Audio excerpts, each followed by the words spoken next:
Hi, today I am going to talk about an organizational structure, that is decentralization. Decentralization is a business structure in which the decision making is made at various levels of the organization. Decentralization refers to a specific form of organizational structure where the top management delegates the decision making and daily operations to middle and lower subordinates. The top management can thus concentrate in taking major decisions with time abundance. Decentralized business are divided into smaller segments or groups in which they can make it easier to measure the performance of the groups and the individuals in that particular groups.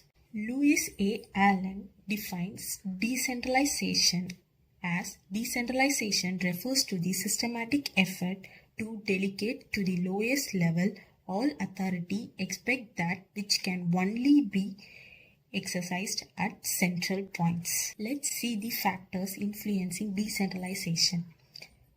Management's philosophy, employees' efficiency and competence, organization's nature and size, diversification, geographical dispersion, technical complexity, cost and importance of the decision, willingness of the subordinates. First factor is management's philosophy. It means if the management does not have the idea of implementing decentralization in their firm, there arises no question of implementing them in that particular organization. The mindset of the particular organization is important in establishing decentralization in the firm. Employees' efficiency and competence. If the employee does not have efficiency in making decisions, then the process of implementing decentralization becomes a failure. So, the efficiency of the employee must be ensured before implementing them in their organization. Third factor is organization's nature and size. If that organization is a sole proprietor or a partnership, then there arises no question of implementing decentralization as the decisions can be made solely in that particular firm. But if that company is a corporate or a globally established firm, then the implementing of decentralization can make decision making easier. Fourth factor is diversification. If that particular organization deals with various varieties of products, then the implementation of decentralization is necessary because each product requires decisions at different times. Fifth factor is geographical dispersion.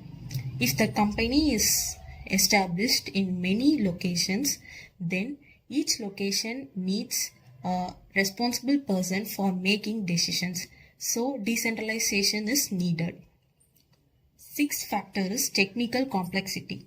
If a new technology is introduced in the firm, then the top management needs to teach their technology to its lower subordinate to make the functions work smoothly in his absence. Cost and importance of the decisions is the seventh factor. The company must ensure the cost and importance of the decision while implementing decentralization. Eighth factor is willingness of the subordinates.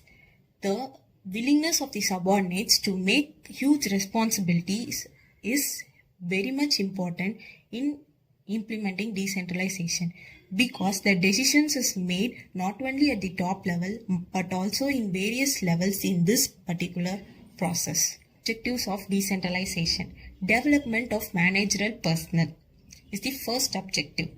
Decentralization provides for self-learning of the managers by facing the problems, finding the solution themselves and taking the correct decision.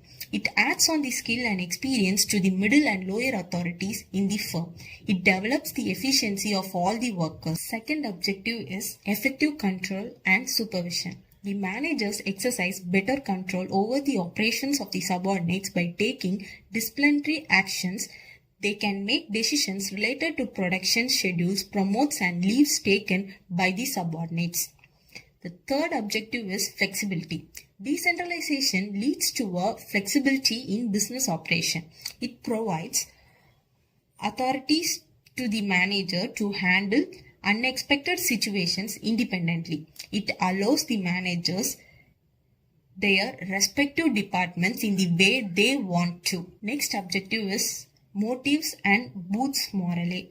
It creates self-dependent managers and derives them to enhance their performance, take the initiative and develop a problem-solving attitude. Decision making also boosts their morale and confidence. Next objective is promote decision making. There are times when the managers have to take immediate and unplanned decisions. It is only possible in decentralized organization. Next objective is reduces the burden of top management. The management has to take certain crucial strategical decisions which require a lot of analysis and planning. Decentralization releases the management from operational decision making, facilitating them to engage themselves in future strategic planning. Though there are many positive things in implementing decentralization, there are some limitations in decentralization. First limitation is increase administrative expenses. To practice decentralization, the top management has to appoint well-qualified and experienced managers. These managers need to be paid reasonably, thus increasing the administrative expenses of the operation. The next limitation is high operational cost. When different departments are formed during decentralization, the organization incurs high cost on the day-to-day operation, resources and employees, etc. The next limitation is managerial inefficient. At times, the managers are not efficient and skilled enough to take decisions on their own. The decisions made by them becomes failure. So, the manager should be efficient in making decisions all alone. In decentralization, not suitable for small firms. The organizations which are small in size either require decentralization nor departments. They can be efficiently managed by the owner of the management itself. Limitation is lacks uniformity. Every manager in a decentralized organization will possess a different opinion, individual set of opinions and a unique management style which brings in non-uniformity in the organization. The next limitation is coordination problem. Decentralization allows decision making in various levels of a management, so they lack coordination in making decisions. Degree of decentralization. The degree of decentralization is determined by nature of the authority delegated, how far down in the organization it is delegated, how consistently it is delegated. So, the degree of centralization is determined by the authority. An example for decentralization. A bakery manufacturer and outlet owner opened 2 more retail outlets in his city. The owner was initially taking all the decisions solely and was able to manage both the manufacturing and the retail outlet by himself. But now he has to plan for decentralization for his organization. This is because he has to focus more on strategical decisions rather than on day-to-day operations of the business. The sole proprietor hired 3 managers and all other staffs in all the 3 outlets, and he decided to manage the manufacturing unit by himself. This decentralization practice leads to better management of each outlet as well as the manufacturing unit. It also facilitated the owner to plan for organizational growth and development.